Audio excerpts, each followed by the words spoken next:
पुलवामा हमला, एक ऐसा नाम जो सुनते ही पूरा देश हिल गया था। पर इतनी बड़ी, इतनी जटिल साजिश के पीछे आखिर था कौन? चलिए इस पूरी जांच की एक एक परत को खोल कर देखते हैं। 40 ये सिर्फ एक नंबर नहीं है, ये 40 भारतीय सुरक्षा कर्मियों की कहानी है जिनकी जिंदगी एक पल में एक विनाशकारी हमले में चली गई। सोच कर देखिए, धमाका इतना जबरदस्त था कि उसकी आवाज 10 किलोमीटर दूर तक सुनाई दी।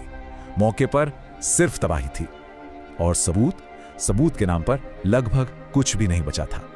तो सवाल यह उठता है, जब गाड़ी और हमलावर दोनों ही नष्ट हो चुके थे, तो फिर भारत के सबसे घातक आतंकी हमलों में से एक को आखिर सुलझाया कैसे गया? यही हम आज देखेंगे कि कैसे छोटे छोटे सुराग जोड़कर एक पूरी साजिश का पर्दाफाश किया गया। तो जांच शुरू कहां से हुई? पहली बड़ी कामयाबी या कहें पहला सुराग हमले के कुछ ही घंटों बाद सामने आ गया। देखिए, पहली नजर में तो मामला बिल्कुल साफ लग रहा था। एक स्थानीय नौजवान जिसे रेडिकलाइज किया गया, केस क्लोज्ड, राइट? पर ऐसा था नहीं। लेकिन जब फॉरेंसिक एक्सपर्ट्स ने उस वीडियो की जांच की तो एक ऐसी चीज सामने आई जिसने सबको चौंका दिया। यही वो पहला इशारा था कि साजिश कहीं ज्यादा गहरी है। पता चला कि वीडियो में बोलने वाले शख्स की आवाज उसकी थी ही नहीं। तो क्या यह वीडियो जानबूझकर गुमराह करने के लिए बनाया गया था, ताकि असली क्रॉस बॉर्डर मास्टरमाइंड्स पर पर्दा डाला जा सके? इसी एक मिसमैच ने पूरी थ्योरी को जन्म दिया कि हमलावर तो सिर्फ एक मोहरा था, इससे कहीं बड़े खेल का। और इसी के साथ इन्वेस्टिगेटर्स ने उस पूरे नेटवर्क को बेनकाब करना शुरू किया जिसने इस हमले को अंजाम दिया था। अब देखिए, इतनी बड़ी साजिश बिना लोकल हेल्प के तो हो नहीं सकती, और यहीं OGWS यानी ओवरग्राउंड वर्कर्स का रोल सामने आता है। ये लोग लोकल सिंपैथाइजर्स का एक नेटवर्क होते हैं जो आतंकियों को लॉजिस्टिक्स, इंटेलिजेंस और छिपने के लिए सुरक्षित ठिकाने देते हैं। कहा जा सकता है कि ये लोग ही उस रीढ़ की हड्डी थे जिसके सहारे विदेशी साजिशकर्ता काम कर रहे थे। और इस साजिश का मास्टरमाइंड था उमर फारूक, एक पाकिस्तानी नागरिक और बम बनाने का एक्सपर्ट। और वो इस हमले की तैयारी के लिए लगभग 1 साल से कश्मीर में मौजूद था। 1 साल। और इसने बनाया क्या? एक 200 किलो का VBID।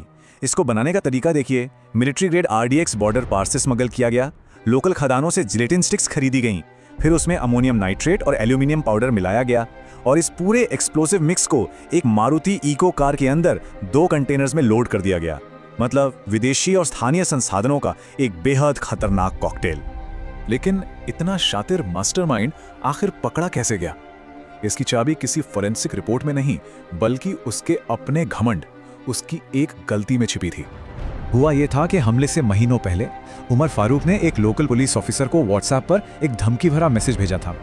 उस पुलिस ऑफिसर ने इस नंबर को हाय जानू नाम से सेव कर लिया और सीधा साइबर सेल की ट्रैकिंग लिस्ट पर डाल दिया। इसके बाद वो नंबर शांत हो गया, इनएक्टिव हो गया, लेकिन एक डिजिटल जाल वो बिछ चुका था।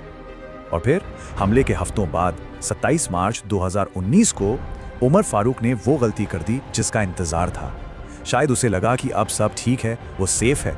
जल्दबाजी में उसने वही सिम कार्ड वापस एक्टिवेट कर लिया और जैसे ही उसने सिम ऑन किया, हाय जानू नंबर मॉनिटरिंग सिस्टम पर एकदम से पॉपअप हो गया। बस उसकी एग्जैक्ट लोकेशन मिल गई। इसी एक गलती ने सिक्योरिटी फोर्सेस को सीधा मास्टरमाइंड तक पहुंचा दिया, जिसे अगले ऑपरेशन में मार गिराया गया। मास्टरमाइंड तो खत्म हो गया, लेकिन जांच अभी खत्म नहीं हुई थी। इनफैक्ट अभी तो सबसे बड़ा खुलासा होना बाकी था। एक डिजिटल जैकपॉट हाथ लगने वाला था। इन्वेस्टिगेटर्स को उसके 2 फोन मिले जिन्हें उसने मरने से ठीक पहले तोड़ दिया था। उसे लगा सबूत मिट गए, लेकिन उसने फोन तोड़े थे, डेटा नहीं मिटा पाया था, क्योंकि सारा डेटा क्लाउड बैकअप में सेफ था। और ये डेटा कितना था? 100 GB। ये एक बहुत बड़ी मात्रा है जिसे फॉरेंसिक एक्सपर्ट्स ने उसके क्लाउड बैकअप से रिकवर किया। और इस डेटा के अंदर क्या नहीं था? साजिश की प्लानिंग के 16 घंटे के वॉइस नोट्स, टारगेट लोकेशन की रखी वीडियोस, बम के सामान के साथ आतंकियों की फोटोज और सबसे बड़ा सबूत, मास्टरमाइंड का ऑफिशियल पाकिस्तानी ID कार्ड। इसके अलावा पाकिस्तान में बैठे हैंडलर से बातचीत और लोकल ODGVs के साथ उसके लिंक्स की फोटोज। मतलब साजिश का पूरा ब्लूप्रिंट जिसे कोई झुटला नहीं सकता था। तो अब इन डिजिटल सबूतों के साथ इन्वेस्टिगेटर्स इस पूरी कड़ी के आखिरी छोर तक पहुंच सकते थे। इस डेटा की मदद से कश्मीर के अंदर साजिश का हिस्सा रहे हर एक सदस्य की पहचान हुई, जिसने कार अरेंज की, जिसने आश्रय दिया, सब। और एक एक करके पूरे लोकल सेल को डिसमेंटल कर दिया गया। तो इस पूरी कहानी का सार क्या है? यही कि ये केस किसी एक चमत्कारी सुराग से नहीं सुलझा, बल्कि ये नतीजा था डिजिटल गलतियों को पकड़ने और उसको जमीनी स्तर की मेहनत से जोड़ने का।